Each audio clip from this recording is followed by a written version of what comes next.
Today on Broadscast, we are talking trending topics with Jarrett Hill and you got to tune in. And you, Kim Goldman, you definitely have to tune in. We have some really good stuff coming up. Broad topics, broad minds, broad hosts, but not just for broads. This is Broadscast with Kim Goldman and Jackie McDougall. Welcome to Broadscast. Today's episode is brought to you by Audible.com, audibletrial.com/broadcast. You can get a free audio download or audio book. You'd think audible would be easier to say. I know, right? I can't say the word audible, so it's audible to others, which is crazy. It's cray-cray. So anyway, but head on over there to audibletrial.com/broadcast. Get free stuff. Get a free book and a free month trial. So, and you can get Kim's book over there. She would really love it if and you for did. all the amazing deals that we have on our show, you can go to broadscast.com. We've been working hard on that Do we have that link up? I think we do. If you go to broadscast.com, it says special offers. Yeah. Head on over there because there's a party happening over there. There really is. What are some of the things that we have over there? We have Blue Apron. You can get 2 Bark free Box. meals. Bark Box. You can get a free month. Stitch Fix. Oh my gosh. Kim's got the list. Anyway, Fix. super fun. So I'm excited. Welcome to the show today. First of all, I'm covered. I just realized I have gum in my mouth, so I'm trying not to. I'm trying not to. Oh, Emma, you're so cute. Emma, our assistant is putting her hand out, so I'll spit my gum in her hand. Oh my gosh, it's hilarious. You can tell she's the oldest of 4 girls. I just swallow it. That's what I do. Yeah, I don't think you're supposed to do that. You're not supposed to do that. Yeah. So, we're gonna have to do a MythBuster show. One of these days. So there's so much stuff going on. I mean, this is why I love doing Monday shows because, and you're like, I have to be tuned in. You were at basketball all weekend, so sometimes I'm like texting you like, this is what's going on, and this is what's going on. And I know, and you come off the court, and you're, Yes, I was not playing. We should make that clear. I was the mom to the superstar that was playing my child. The superstar, Sammy. Yeah, so I wasn't out. And then I've been in meetings all morning, so I have no idea what's going on in the world. So, Jackie. That's my job, apparently. Yeah, you did that to me last week, didn't you? When you just I did. I was like, hey, Kim, what's up? Because I was working on some sort of technical issue at the time. So here you go. So that's all right. So we are going to get Jarrett Hill on the line in just a couple minutes because he's going to jump in on all this stuff too. There are so many things happening. Jesse Williams at the BET Awards, I don't want to say broke the internet because I can't stand that. Who's Jesse Williams? Oh, Kim. He's on Grey's Anatomy. Oh, with the good-looking dude with the eyes. With the eyes. Right. As opposed to all the other men who don't have eyes. He's the one. Yeah. What did he do? Oh, we're not talking about that yet. And Jarrett's going to come on and talk about that. He made a very moving speech. He made a very moving speech, and that was everybody was talking about it. And then Justin Timberlake got himself into some trouble. We're going to talk about Sheryl Sandberg and the myth of the catty woman, which is a new New York Times piece that we may or may not have some opinions on. But let's also get started on what I had heard this morning was that the Supreme Court, this is according to Supreme Court, ruled that domestic abusers cannot have guns. First of all, welcome to the show, Mr. Jarrett Hill. Hello. How's it going? Thank you for joining us. Of course. I'm glad to be here. Thanks for having me back. You're like the Regis Philbin on David Letterman, but no, remember how wow. No, but when David Letterman was on the air, he used to always have I love that you picked the 2 whitest straight men. But I grew up wanting to be get ready for this combination. I wanted to be a combination of Oprah Winfrey, Regis Philbin, Bob Barker, and Barbara Walters. So success. There you go. Exactly. I'm in good company. That's hilarious because I could see a little bit of all of them in you. Bob Barker. Wow. Bob Barker, I love know. that. Was that the sexual harassment part? Better than Bob Newhart, I guess. No. Not the sexual harassment part, for sure. I loved The Price is Right when I was a little kid, so I thought Bob Barker was the best thing that had ever happened. So right. Did you ever watch How I Met Your Mother? A little bit, but not as much as I should have. Neil Patrick Harris's his character, I think, thought Bob Barker was his father. Oh, wasn't it? Anyway, enough of that. So let's start. Not that I prepared. Let's start with the Supreme Court just ruled apparently today that domestic abusers can no longer have guns. They ruled that reckless considered misdemeanor crimes to restrict gun ownership. This decision comes as a major victory for women's rights and domestic violence advocacy groups. So why won't the Supreme Court rule that terrorists can't right? have guns, but they'll rule that domestic abusers. I mean, I'm thrilled, but seriously? Yeah. So what do you think of that, Jarrett? I think this is one of those like, oh, I guess we have to take it in baby steps kind of things. Like, yes, this is great, but I certainly feel like it's not enough. But like, you have to. I feel like it's maybe one of those take what we can get kind of things. But I'm with you, Kim. It's like hopefully that's enough. But hopefully we can get moving in the right direction. But I think it's a small step in the right direction, but definitely not enough. Yeah, I don't understand, why, I mean, I'm thrilled. I'm all for victim advocacy and survivors and empowering women and all that stuff. I wonder why it takes so long for us to make these decisions that are all about safety and, taking care of our own. I mean, well, because the other side of the argument is never about safety or taking care of our own, right? It's always about like holding up the gun lobby or freedom or the Second Amendment or whatever it is. And it's like, yeah, but are you guys missing the complete point? So I'm with you there. I completely agree. What I find interesting is that case that got all the way up to the Supreme Court was brought by two men who they were abusers, and they lost their right to own guns that were after they were being convicted of domestic violence. And I found it fascinating that whether it was the determined that they weren't reckless enough or they were too reckless, or like what is the criteria? Do you have any idea, Jarrett? Like what is it just blatantly like if you've been accused and convicted of a domestic violence offense that you suddenly go on a list? Like is that? Do you have any idea? I'm not really sure on all the details on this case. I just saw the headline and was listening to a little bit of discussion. I don't know all of the specifics on this one. It's brand new. It's not like. I will say this is one of those stories that is actually a little bit. I'm a little bit torn, but I'm happy about it because like I think about the way that in this country, if you're convicted of a felony, you don't get to vote anymore, and this kind of feels in certain states, this kind of feels adjacent to that, and like. I don't really agree with that. I do feel like with abusers and guns, I feel like is a little bit different. But I'm always a little bit curious about the way they handle the way that you get treated after you're convicted of a crime. Like, yes, you go to jail, you serve your debt to society, but then it's like, okay, all of these other things happen forever. Some of them I'm not really sure how I feel about them. But this one, I'm here for it. Yeah, well, and it's funny because it's very easy for us to go, hey, shouldn't we just go from 0 to 60 overnight? And the comparison isn't lost on me because another topic, and this is my segue into the whole Jesse Williams on BET thing is, it's the exact same thing that I think that we have people who are like Jesse. Well, give us a little backstory of that, Jarrett. With Jesse Williams.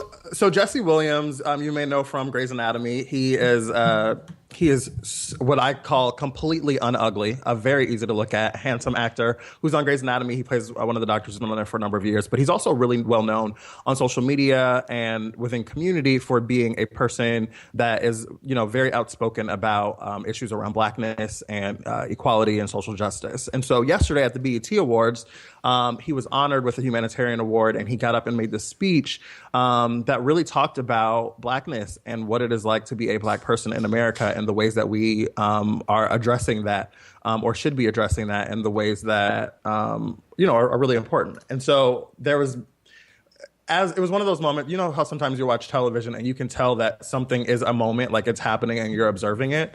That was definitely one of those moments. And he got up and, really, we could do a whole show on line by line of what he said in that speech last night. It was really, really fantastic. Yeah, he certainly made a lot. I have actually how he ended it was like, sorry, I'm a little bit. We've been floating this country on credit for centuries, and we're done watching and waiting while this invention called whiteness uses and abuses us, burying Black people out of sight and out of mind while extracting our culture, our dollars, our entertainment like oil, black gold. Ghettoizing and demeaning our creations and stealing them, gentrifying our genius, and then trying us on like costumes before discarding our bodies like rinds of strange fruit. The thing is that just because we're magic doesn't mean we're not real. Mm-hmm. And it was just I'm actually kind of emotional because he's very, very eloquent and well-spoken and, really communicates his feelings and his thoughts clearly and constantly on Twitter and in the media and things like that. And I think that everybody was kind of moved by that, but it never is just like, hey, this is a good moment. It has to become some sort of controversy. Because what do you think about Justin Timberlake? So I'm really challenged by this because for a couple of reasons. Number one, I feel like I hate that so much of the conversation about this has been about Justin Timberlake and not about Jesse Williams and the intense message that he was sending. But I also don't really agree with a lot of the controversy either. And I want to be abundantly clear. I know that I am in the minority of at least my Black friends and colleagues when it comes to the response to Justin Timberlake. I was discussing this with a friend just before coming on the air, and it's I know that there's a lot of discussion within Black community about appropriation of Black culture and the use of the Black image or the Black sound or whatever that is. And Justin Timberlake is one of those people who who is accused of that often. Justin Timberlake, if you go to his concert, almost all of the people on stage with him are Black people that are musicians and dancers and all that kind of stuff. And so there's a lot of feeling about that with Justin Timberlake. And so whenever there's a moment when it's he or someone in that instance has not been sensitive to a Black moment in society or in culture, there's definitely a feeling of whoa, WTF. You use so much of Black culture, but then you don't support the cause. So then in this moment, I don't feel that way, but I get it that other people do. Okay, so back up for a second for our listeners that don't know what Justin Timberlake did. Mm-hmm. What did he say or what did he do that took the attention off of Jesse Williams? Because I, for one, did not watch the BET Awards. So I don't know what happened. He tweeted that he was inspired. Correct, Jarrett? He tweeted that he was inspired, and I think the original tweet was Justin Timberlake, wow, so inspired or something like that. And then someone responded to him and said, so does this mean you're going to stop appropriating our music and culture and apologize to Janet too? #BET Awards. And so for some context there, we've already talked about the feeling of him appropriating culture, but there's been a long-standing dislike, which might even be a little bit generous or softballing it, of Justin Timberlake by a lot of people who are big fans of Janet Jackson after the Super Bowl situation where her costume, wardrobe malfunction, where the word wardrobe malfunction really came into popularity. Right. So a lot of people she was always the one, and he had nothing to do with it. She exactly. Yeah, she was always judged for it, and nobody ever. I mean, you could ask people who was she on stage with, and I bet a lot of people wouldn't even know. Well, and if we even just look at that from the standpoint in that instance, the woman in this case, the Black person in this case was the person who was, railroaded and fined and all that kind of stuff. But if we remember correctly, Justin Timberlake was the one that reached over and ripped off the cover on her boob and blah, blah, blah. And then she took all the heat for it. Right. So there are a lot of people who feel that way about Justin Timberlake. And I get that. I completely get that. And I'm not disagreeing with that.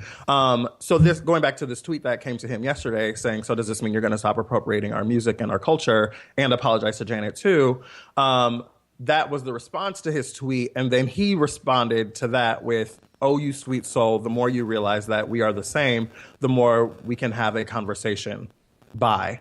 And so people responded to that. The 4 words in there that really got people talking were, we are the same.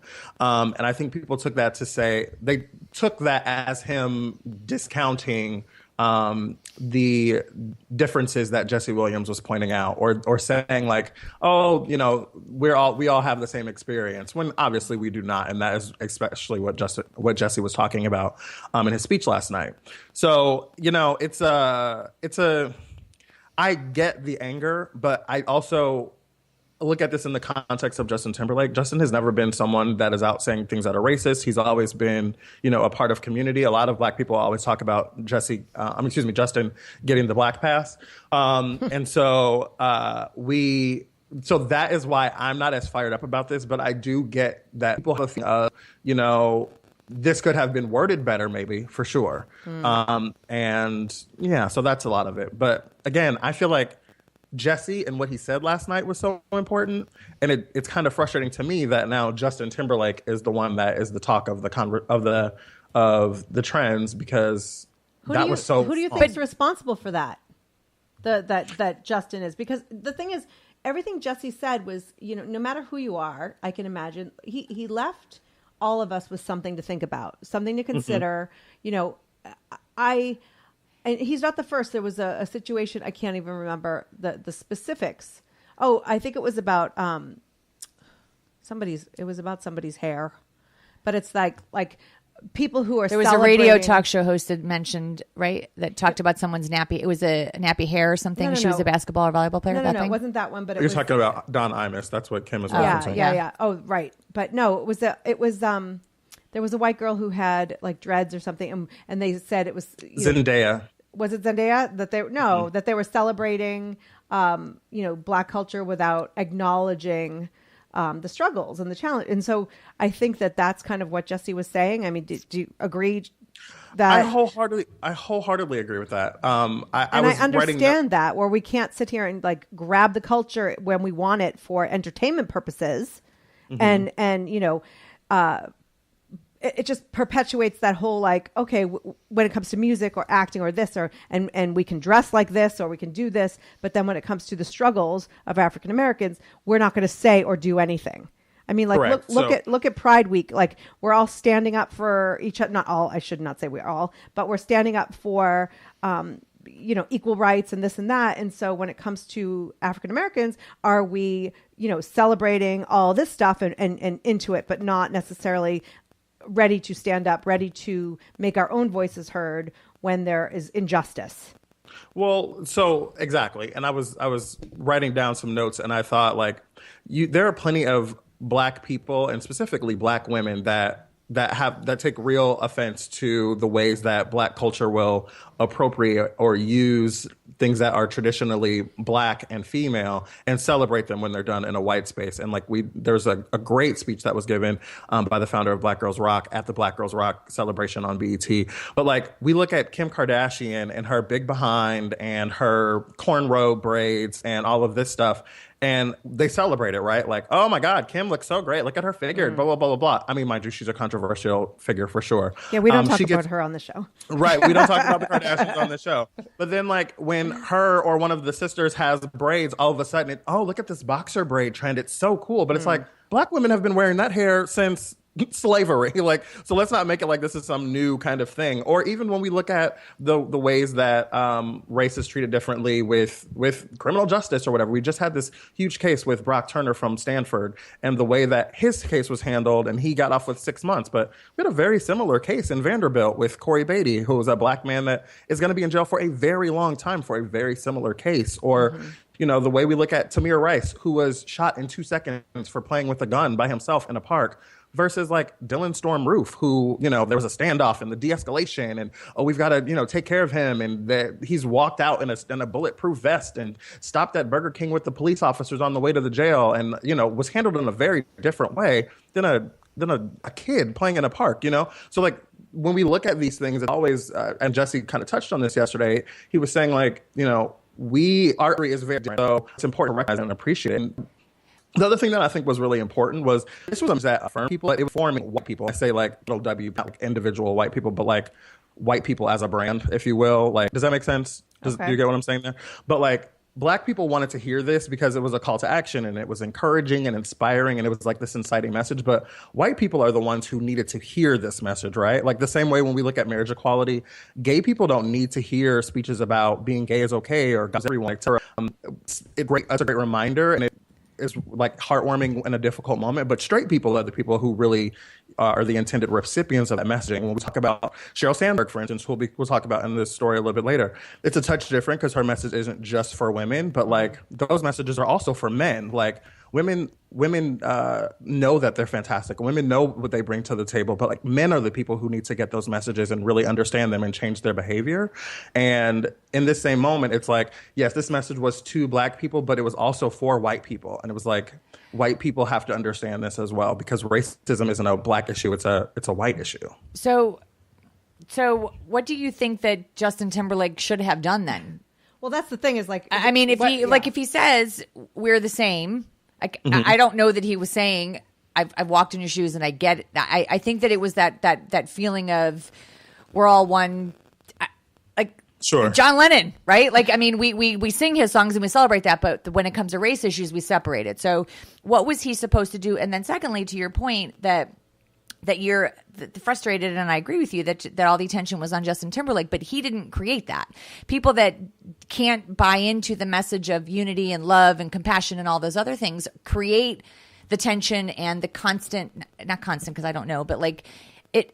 When can we just let it be that was his feeling and his message of trying to promote love? Like, couldn't it just have been that, and then we wouldn't have all this controversy? Like, isn't that what we're exactly? Because I feel like he didn't try to create something. He was just like, Jesse Williams is talking to white people, and then Justin Timberlake responds with, "I hear you. I hear you." His message, "I hear you." Yeah. And then he's criticized for hearing you.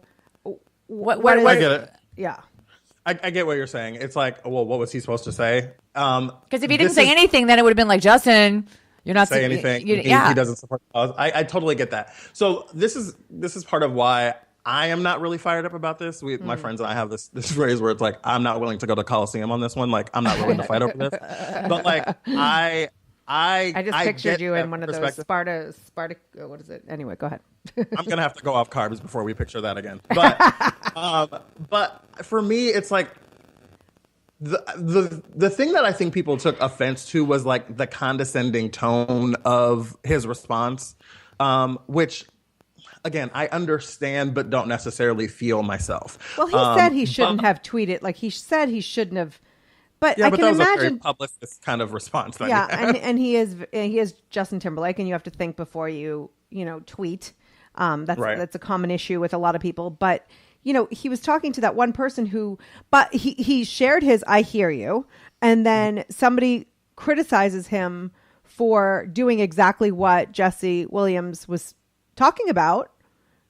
Yes. Well, realistically, what he should have done in that instance was not responded to it. Like he took the bait is really what the Yes. Part of the problem here is like he shouldn't have even responded to it. I see a tweet from a listener that's saying, "Excuse me if this sounds harsh, but what does Black America want? It all seems very superficial." That's from @M8I, I think. I hope I didn't mess up your name. So in these instances, in these moments when Black people are responding to this, and I use Black people capital BP, like it's really a situation where when you've been oppressed for so long and you've been held down for so long, when someone has a great moment like Jesse did yesterday, and he says he has this beautiful speech, and then someone comes out and says something that is against it, or that is perceived to be against it, it's hard to not be pissed off about it and to say like, what did you mean by that? And to see the words "we are the same," I understand the way that it could be perceived as, oh, are you trying to say like our experience is the same, or that which really then devalues the message of like, this is why our message is important. This is why our experience is important. So I think that is really the feeling for some people in this instance, which on that level, I wholly get it. And I completely agree, is where it's like, you don't want to ever come off as breaking someone's argument or trying to go against someone's message of like, no, we are oppressed. Like our situation is not the same.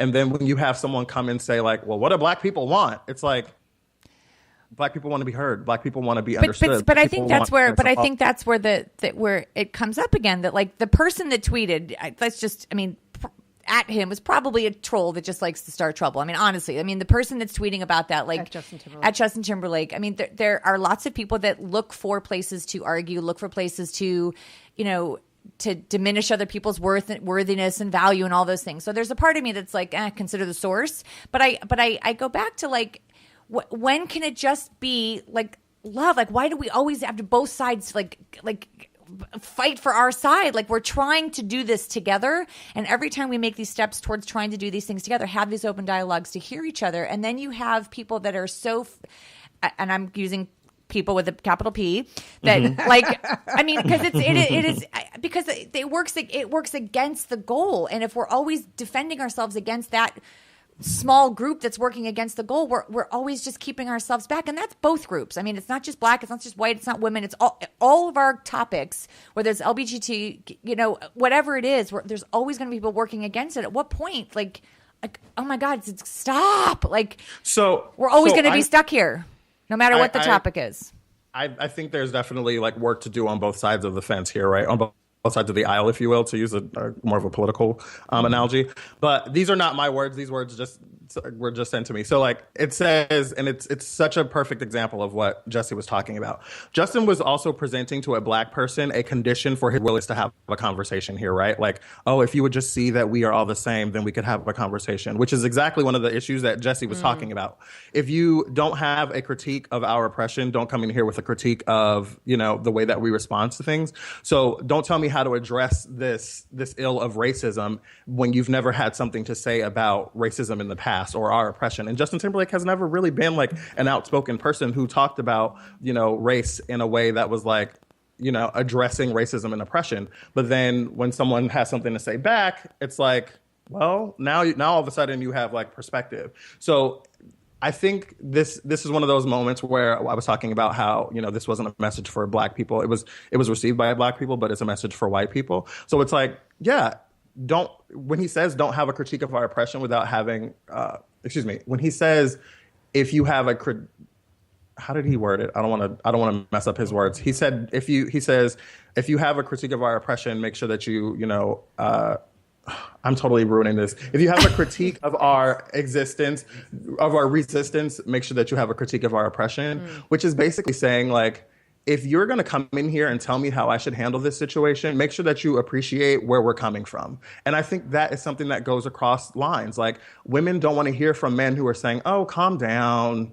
Oh, I know you want to get paid. Like, no, don't come in here and tell me how I should feel about my pay when you're the person, A, that's been getting paid more, but you've never been here to appreciate the difference, the difference that we're experiencing. Like, don't come tell me how to fix the problem that I'm experiencing. And I think it's kind of that. I hope I said all that in a way that was palatable or understandable. Totally. I mean, I feel like you said, we're looking at the wrong. I don't look to Justin Timberlake to fix racism or to be like on a soapbox, because that's not what he does. What he does is he makes music, and his message and his words and all of it has always come through the music. So for him, I think he was just trying to support. I think he made a mistake in responding to it, but I also understand what that response said, because it was just, You only get 140 characters to make your point. And I think that it's, if you were in a conversation, if he were in an interview and he got to be questioned and respond and this and that, I think this would be a not. They still would have annihilated him even in an interview. I mean, people that are not in the race issue, people are looking for places to take others to take them to task. Like, no matter what, we are not a society or a community that is willing to have open dialogue without condemning and badgering and harassing someone who has an opposing view, regardless of what the topic is. We are not open-minded. We're just not. And when people try to voice an opinion or ask a question that might have an altered opinion or view, we get attacked for it. And Jared, we talked about this before, you and I, that like, I feel like in some topics, you're damned if you do, you're damned if you don't. Like, there's really not a place other than to be quiet. And then if you're quiet, you are then accused of doing nothing and being apathetic. So when we try to voice an opinion, again, I don't have a strong opinion about watching Justin Timberlake. I can see both sides, but I just feel like this is bigger than Justin Timberlake. Yeah. I feel like it is not possible for us to have conversations when it comes to areas that we feel particularly strong about, because unless you've walked in my shoes, you can't possibly know. And I don't personally believe that. I think people want to try to be sensitive. They want to try to have compassion and a sensitivity towards others. But if you feel entitled to your cause and your mission and your purpose, and you are shut down to someone who isn't, that doesn't further the mission forward. And we're, again, always going to be at this standstill. There's always alternative ways to handle things. But if we're always looking to shut someone down, we will always be shut off. I'm challenged by that, Kim. Yeah. I'm challenged by that perspective. I guess for me... Like, Jared, I would never tell you, I would never say to you that you can't have sensitivity for my personal experiences with being a sister of a murder victim, because you haven't had that same experience. I believe that you can have compassion and sensitivity and ask questions and have an opinion that is different than mine, even though we have different experiences. I don't think you have to be able to speak to my experience, to have a strong view, and I have a choice as to whether or not I want to be open to it or not. But to shut you down because you haven't walked in my shoes, I think is irresponsible. I don't. Hello? I agree with the latter part of that. I agree with the latter part of that. Can you guys hear me? Yeah. Yes. Okay, sorry. I agree with the latter part of that. Like, if I'm always shutting down your point of view or never really allowing you to have a say in the conversation, like, we're not going to move forward, right? But I also feel like you, as you being a part of the family that experienced murder, like, I'm never going to be able to really understand your perspective, right? I can do my best with empathy and sympathy and all that, and like really try and understand and advocate and support you. But like, I don't know what it's like to experience that, and like, I'll never. I mean, God forbid that would ever be a situation for me. But like, God forbid, like, I don't know what it's like for my brother to be murdered, and then for it to become like an enormous story, and then for you to be viewed the way that you are. Like we talked about, people look at you as like this racist, evil person because you are on the other side of the case, and it's like, I don't know what that feels like, right? Like, can't even wrap my brain around that. So I think when Black people or women or gay people or whomever say like, don't try and like take my perspective and like, oh, I get that. It's like, no, you don't get it. Jared, don't say anything smart because we're losing you. Jared, don't say anything smart. Yeah. Oh no. No, your connection's a little.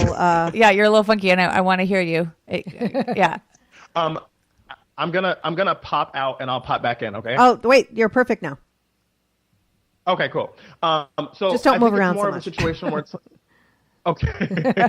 I think it's more of a situation where I can't what it's like to have gone through that experience, but I can try and support you. I can do my best to be a voice to support you and back you. But at the end of the day, like, I don't know what that experience is like. And I think Black people feel like, and again, I don't want to speak for Black people, but like, my experience of this has been like, I appreciate you trying to understand, and I appreciate you trying to advocate or even be a part of activism. But like, your experience and my experience of this oppression are not the same and can't be the same and never will be. And like, we have to appreciate that. Right. But that's my point. Like, I think that white people do appreciate that, but there's nothing, we're never going to be Black. We're never going to know what that feels like. So at some point, can't us just saying, okay, like, I hear what you're saying. I get it. And try to move forward without being, well, no, you don't totally get it because you're not Black. Well, yes, I get that. Like, I'm not Black. I'm never going. I want to be able to move forward. And there is this feeling sometimes that, well, you can't totally have this conversation because you've not been Black. At some point, yep, I'm not going to be. So what? It's I can't be. I'm not gay, so I can't. And nobody ever can't. Nobody ever says I can't have this conversation with you, Kim, because I haven't been in your shoes. Like, they feel like they can tell you exactly how to run your life. But if you're just joining us, Jarrett Hill, we're talking to Jarrett Hill, host of Back2Reality podcast and a Huffington Post contributor, and the designer of the Broadscast studio. Yeah, he's a master of all trades, aka Bob Barker. Yeah. But Jarrett, so not only are you a Black man, you're a Black gay man, and so my question is this: so, with Pride this past week, like, where Kim and I would be referred to as allies because we are very supportive. We are not gay. I don't know what it's like to be gay. I will never be a gay man. However, I can support you. I can fight for your rights. I can empathize. I can do whatever it is. And I think that a lot of gay people, at least the friends I have, are pleased with that support. They feel good about that support. But if at the same time I want to support you as a Black man, and try to use my voice or use my knowledge or connection to other people to support, I then sometimes feel like I'm shot down because I'm a white woman. I think that's kind of so. Why is it that I'll never be gay? I'll never know what it's like to be gay. I love people who are gay. I'll never know what it's like to be Black, but I love a lot of people who are Black. So how do we ride that? Like, teach me, teach us. How do we, because if we look at both of them exactly the same way and go about it, it's like, I am so, ask Kim, like when we talk about race, I get so crazy careful and like, I don't want to say that. I don't want to, not because I have any feelings that are negative, but because I don't want to be taken as having feelings that aren't even there. Because that happens a lot more. I don't have a lot of gay friends where I say something and they're like, wait a minute, what do you mean by that though? And they don't dissect, but I do feel like that when you try to be an ally or a supporter, and yeah, things are not fair. And I would love, as a translucent redhead, I would love to be supportive. I would love to like help the cause, but I feel rejected. I feel, hey, I know that the fortunate lives we have, like I'm never worried about being pulled over. Well, actually, I can't say that, but for the most part, I'm not worried about being pulled over and thrown to the ground and shot in the back. Like it's not, my fear. So I can empathize with the struggles and the challenges and all of it because it's true. It really exists. We see it every single day. However, again, what do I do? So the best analogy that's coming to mind for me right now, and if it totally bites, like I'm sorry, please correct me. So we all are familiar with the term mansplaining. Yes. And like for well, I guess for a listener, give it some context. And I hate to be a man talking to women about what mansplaining is because I feel like that's actually probably mansplaining. But like for a listener that's listening, it's for me as a man to come to a woman, explain to her oppression and how that looks and what that feels like, and to try and explain something to you like you don't understand it. Like to explain something is often condescending and probably doesn't always take into consideration the other person's perspective. Well, and it happens. Yes, but it happens in a lot of ways. So like if I'm in a meeting or even on the show and I say something and then you come in and say, well, what she really means to say is blah, blah, blah. And you like, exactly like my thoughts and my feelings aren't valid in that you have to give it some context, like in the real world, in the big boy world. Right. So let me explain what she was trying to say there, guys. Right. So what Jackie just said to you, So like that we are familiar with that phenomenon. Yes. And so like the way that we have mansplaining, we also have whitesplaining, right? Where like white people will then come and like try and explain what a black person just said or did, or what a black experience is and why it matters and blah, blah, blah. And like, it's kind of the same feeling of like, I know my experience as a woman. Like, I don't need you to come and like make that okay for me or try to validate what I'm saying by being a part of the conversation. And I think it's similar in that way. And I don't know if I'm really answering the question or not of like, how do we do it effectively or appropriately?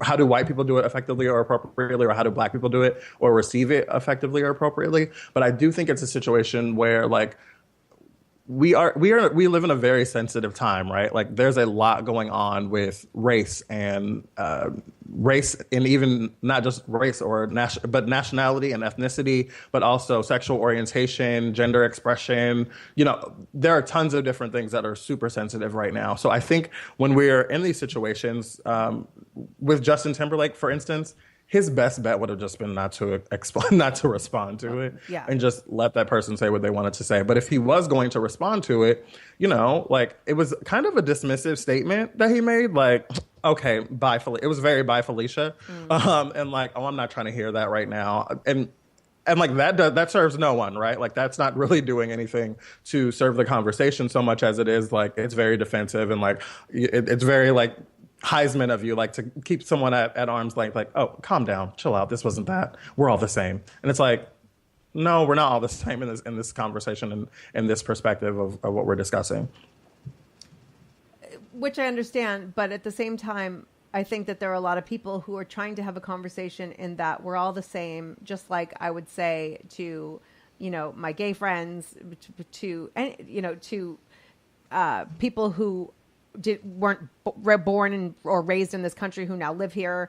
I feel like we're all the same in that human element. I don't know that tweeting it in 140 characters is going to, but I think that there's that fine line between we're all the same, we're all human beings, we all share the human experience, and yet we're all absolutely unique. But it goes both ways in that, not all white people are the same. Like I have an African-American friend who constantly gets frustrated by the whole black community.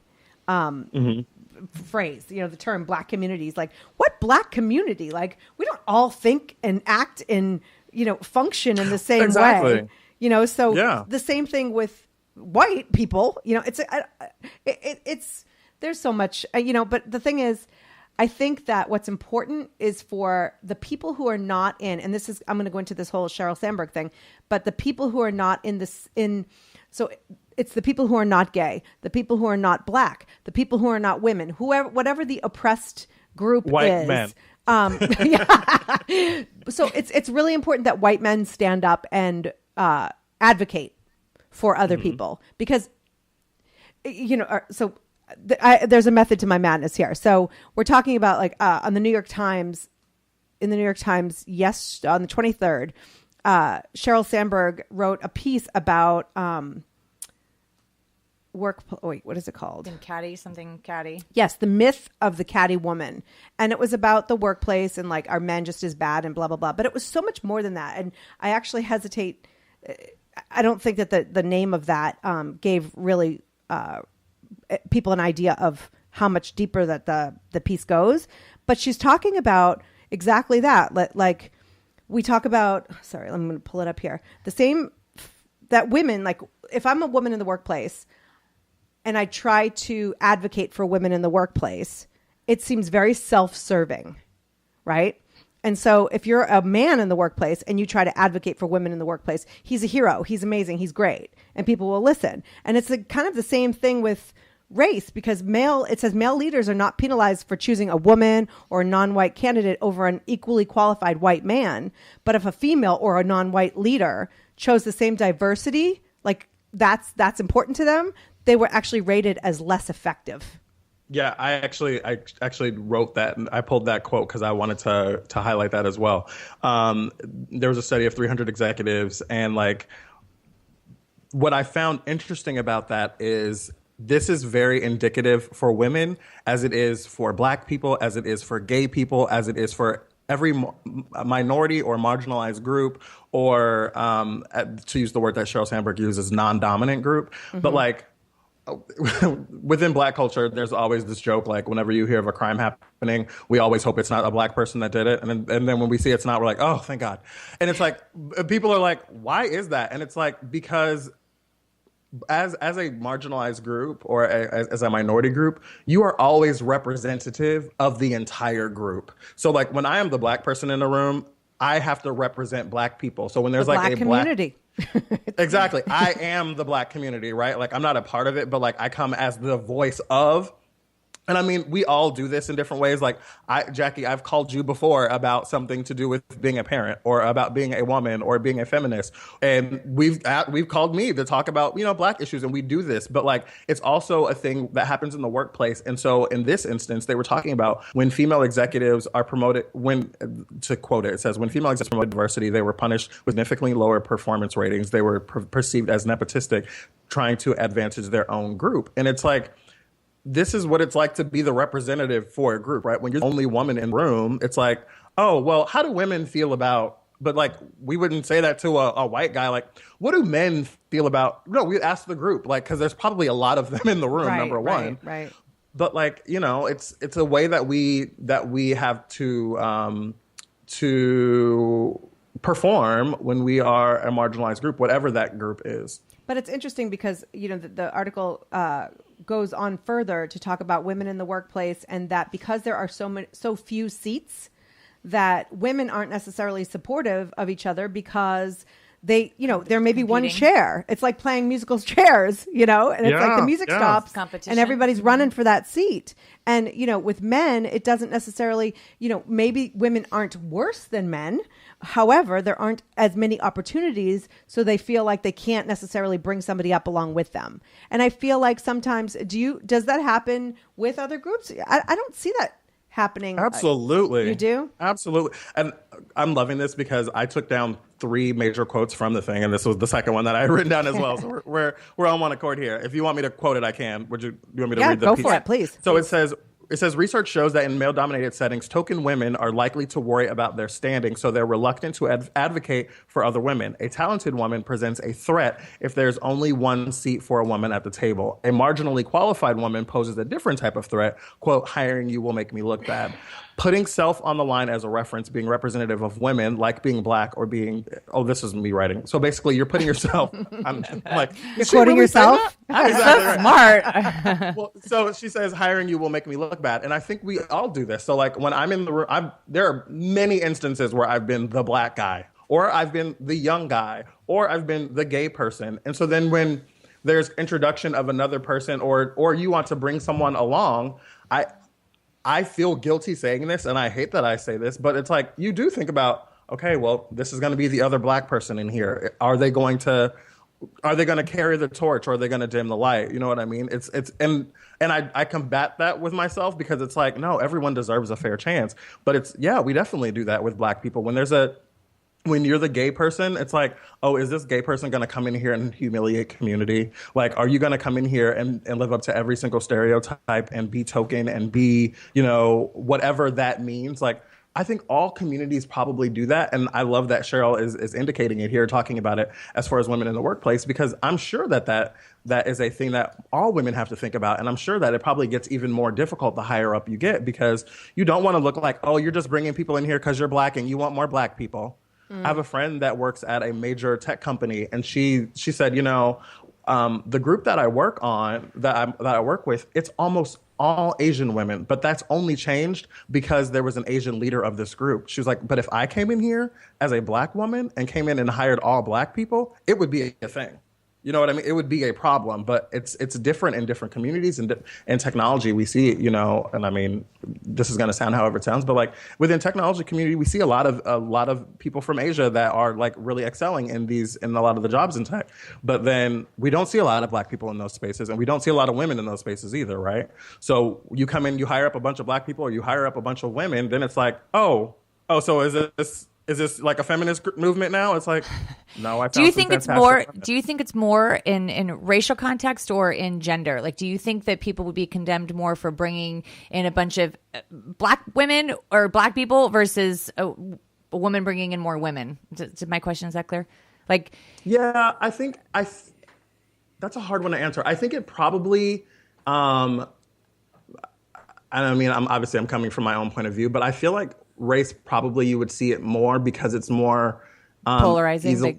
It's more polarizing, and the group is smaller. Like, there are less black people than there are women, if that makes sense. Right. And so like the smaller that subgroup gets, it probably is definitely more easily identifiable. If you walk into, and I have an ex-boyfriend who was white, and like we walked into a restaurant, and I said to him, I was like, wow, there's one other black person in here. And he was like, why do you even notice that? Like, how do you even catch that? I was like, if you walked into a restaurant and you were the only white person in there, would you not notice that? Mm-hmm. And he was like, oh, whoa. And I was like, yeah, okay. And so right. I think when you are the person in the room that is the only one, you're not going to miss it. If you guys walked into a room of executives and there were 20 people there and the only women were you'd probably notice that pretty quickly. You know what I mean? Yes, because I'd be asking every one of them if they were single, because I'm trying to hook him up. Well, there's that too, right? But you get that into every show. I know. Ding. We're gonna get him married off soon, right? Oh, we don't have to get her married. She already, she's got a beautiful. I already did that kid. once. Yeah. We just, we'll get her in a good relationship. Like, that's not the goal. We're just trying to get her with someone. Okay. But and maybe this is what you kind of pulled from this from Sheryl Sandberg too. But the other thing too is, when you're a woman, or you're an African American, or you're gay, or if you feel like the group that you're in is not valued, some people will distance themselves from what I'll quote as their own kind. So they'll internalize cultural biases, I'm quoting here, and avoid affiliating with groups that are seen as having low status. So if I'm a woman who's looking to break that glass ceiling, and I'm working in a field that doesn't value women, which I work in entertainment, so I feel okay with that, unless you're talking about like the corporate side of it, and then that's a whole other topic. But then you start to kind of back off from those other relationships in the workplace with other women because you don't want to be seen as a woman. Yeah, you don't want to be marginalized like that person is, right? Right. Like if you're going to lunch with the other 4 black guys every day, like is that you guys are seen as the group? Yeah, and like I've been in that scenario, and like I won't say where I was working, but like there was an instance where there were a group of us that were black, and we kind of referenced ourselves as like the local NAACP chapter. I mean, we never filed our paperwork, but like it was definitely one of those situations where it's like we peep each other out. We see game peeps game, as we would say, but like we definitely recognize like there are other people in the room that understand the way that I feel here. I've been in situations where I'm the only black person. I've been in situations where I'm the only black male. I've been in the situations where I'm the only gay person. Like, and you look for someone that looks like you or feels like you or understands your experience, but then you're also like cautious about that because you're like, okay, well, how is that going to affect me long term? And that's really problematic. And I think we have to challenge ourselves in those spaces where we're like, where we're doing that. The other thing that go ahead, Kim. No, I was just gonna say being cognizant of who you align yourself with is what you're saying. Sure. Yeah, totally. Yeah. Okay, go ahead. The other thing I thought was really, really interesting with Sheryl's article that I wrote down, she says, women aren't any meaner to women than men are to one another. Women are just expected to be nicer. We stereotype men as aggressive and women as kind. And I thought that was really interesting because I found in my own professional life, I have worked for women a lot more than I've worked for men.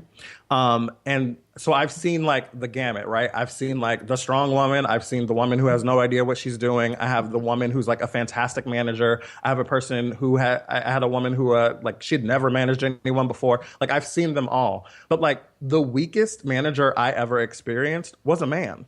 And like he would not stand up for his own self. And I remember that being a lesson for me in work was like, if he's not going to stand up for himself with management, how can I expect him to stand up for us? Mm-hmm. And like some of the strongest people I've ever seen were also women. And like some of the nicest people I've worked for were women. Some of the the worst person I've ever worked for was also a woman. So like I've seen like the gamut of women. And I say all that to say like we have to really combat these monolithic, these ideas that any group is monolithic. You're trying to say Hillary for president.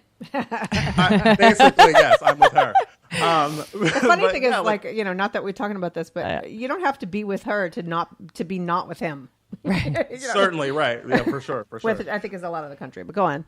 No, but like we do this with every group, and I mean even with like a majority group of like white men or whatever. Like all of us do not think the same. My black is not the next person's black. My gay does not express itself or perform in the same way as someone else's gay. My maleness, which is a word for the next 8 seconds, is not going to be the same as someone else's. And so I think what Sheryl really touches on for me is that we have to really break that down. Being black, being gay, being Muslim, being differently abled, being what other minority or marginalized, or as she again says, non-dominant group, we've all probably been, handled that way. Like, oh, I expected you to behave one way and you don't. When I was on a cruise ship, my best friend on the ship was this Brazilian guy. But I remember like the first week that we were there, I remember walking in the room and like we're having a conversation or I'm doing something and like I caught him just staring at me and he was really cute, so I was like, ooh, and then I realized, oh, that's not what this is at all. And I said what's going on, what? And he was like, you are just not what I expected from black people. And I was like, whoa, here we go. And so I said, what does that even mean? And his only frame of reference for blackness was Ice Cube and hip hop. And he expected all black people to be Ice Cube and all black people to be rappers and he was like, that's just not who you are. And it was hard for me to process that. And I was like, wow, and we see this in various different ways and people that are working with women for the first time or working with a gay person, like, oh, you're not what I expected for a gay person. That's because none of us are monolithic. Like we should all be. But here's the thing, that he opened the door to a conversation, and in some, I'm not saying I don't know what he's thinking. Maybe he doesn't have a lot of experience with being in communities with black people, apparently. But it's now an opportunity to have a discussion as opposed to like shutting it down. And I think that there's not enough like, well, hold on a minute, you know, like what are your references? Because if all he's seen is some television, and is the issue with this guy or is the issue with television? I think the answer to both of those questions is yes. And like, I want to also make really, really clear, because I know we're almost out of time. There are two schools of thought on issues like this. So there is a whole school that is completely valid that would say, it is not my job as a black person, as a gay person, for your job as a woman or whatever, to educate you on blackness, on what it is to be gay, on what it is to be a woman. It is not my job for you to educate you. Like, that is what Google is for. Go do some reading. And there's a whole other school of thought that says, I would rather you ask me a question, and I want to, and like, allow me to like answer that question for you, so you don't walk around with, you know, really screwed up ideas. Both of those are very valid and important, right? Like, everyone does not feel like they should spend their time explaining to men why women are important and why women have value and why women should be treated fairly. Like, I don't have the time or the energy to be doing that. It may not be your job, though, to speak for a whole group of people and educate people, but to use your human experience to discuss your own thoughts and your own feelings and your own experience is important, you know? And I think that so many people will reject it. Like, I'm not going to answer that because I'm not going to represent whether you're gay, whether you're black, whether you're a woman, whether you're like, whatever it is. Like, no, nobody is speaking for an entire, you know, group of people. However, except Stacey Dash. Oh, yeah, Stacey Dash. Except Stacey Dash. She represents all black women. Well, she represents like the other three women that agree with her. But but I think that it's important that we don't get so defensive. You know, if someone talks about women in the workplace and this and that and asks me, I can't speak for all women, but I'll tell you what I think. I'll tell you what my experiences were, you know, and we've got like 2 minutes left, Jarrett. So bring us home. Yeah. Well, I actually, I would push back on that a little bit, Jackie. I feel like there are black people. I have gay friends. I have black friends that would say like, oh no, I'm not going to spend my time trying to explain to you why, blah, blah, blah, blah, blah. And while I don't agree with that perspective, I'm definitely a person who's like, I would much rather you ask me a question and we can have a conversation and help you understand. But I also understand, like, some of my close friends are like, it is not my job to help you understand. And I get that, because it's like, I live under this oppression, and I don't have to help you get it, help you feel good about it, help you, you know, to understand it or sympathize, empathize. Like, then you know what? Then don't expect me, and by me I mean WP, to go to Google and understand emotions and feelings and oppression by a history book or Wikipedia. Do you know what I mean? If we're not willing to have these conversations, I'm not saying that like people should just go and be educated, like expect like, well, you're a black person, so why don't you sit down with me over some coffee and you can bring me up to speed? No, I'm not saying that, but I am saying like, let's, you know, and I do understand. I do. I just, you know, when certain things happen, like we talked last week on Facebook, like, or a couple weeks ago, and we were talking about Orlando, and you were like, you were going to call me, and because I have a different perspective from you, and you're not calling me to get me to represent all moms or like whatever group that I fall in that you need to hear from. But it's like we do reach out to each other to try to empathize, to try to understand. You know, I'm not a gay person. I don't know what it's like. I'm not the parent of an adult gay person to know what it's like to not to get that last text. Like So we reach out to other people to understand the human experience. And if we can kind of like come together and do that, I know it sounds very kumbaya, but it would be awesome. I get that. I agree with you. I do think it's important for people to have that space to say like, oh, I don't want to do that. I don't want to spend my time and energy there, even though I don't agree with that perspective, because I feel like it's important and valuable for us all to be able to come to the table and say like, okay, what is it that you don't understand? Right. And I know we're out of time, so I won't go on. But we are. Yeah. So people can find you at the Are you still doing the Back to Reality podcast? Have new episodes coming up? We've been on hiatus for a little while, but I'm in New York and I'm going to do a couple of episodes while I'm here. So you can follow me at Jarrett Hill on Twitter, Instagram. And if you're interested in the design, Jarrett Hill Design is our new Instagram.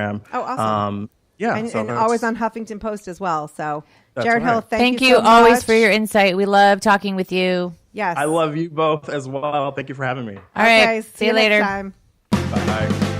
You're listening to Broadscast with Kim Goldman and Jackie McDougall. They're huge in anywhere other than somewhere that you've been before.